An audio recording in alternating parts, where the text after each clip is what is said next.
கிரியைகளுக்கு தக்க பலனை அளிப்பார்.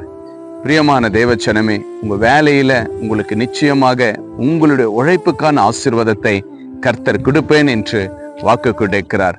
அநேக இடத்துல நீங்க வேலைக்கு போய் இன்னும் எனக்கு சம்பளம் வரலையே, எனக்கு எத்தனையோ மாதங்கள் இன்னும் சம்பளம் இல்லை என்று கலங்கியிருக்கிற தேவ பிள்ளைகளே, கர்த்தர் சீக்கிரத்துல உங்களுடைய கையின் பிரயாசத்தை ஆண்டவர் வீணாக்காதபடி உங்களுடைய உழைத்த உழைப்புக்கு நல்ல ஒரு ஆசீர்வாதத்தை கொடுப்பேன் என்று ஆண்டவர் இன்றைக்கு உங்களோடு பேசிக் கொண்டிருக்கிற தேவ வார்த்தையாய் காணப்படுகிறது.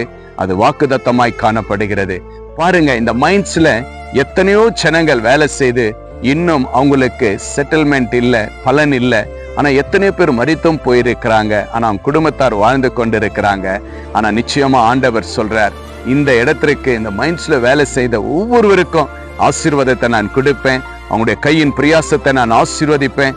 சீக்கிரத்துல இந்த மைண்ட் செட்டில்மெண்ட் உங்களுக்கு எல்லோருக்குமே நான் செய்வேன் என்று ஆண்டவர் வாக்கு கொடுக்கிறார். ஏன் என்றால் அநேகர் இந்த மைண்ட்ஸுக்காக செபிக்கிற ஒவ்வொரு தேவ ஊழியர்களும் கண்ணீரோடு செபித்து கொண்டு இருக்கிறாங்க.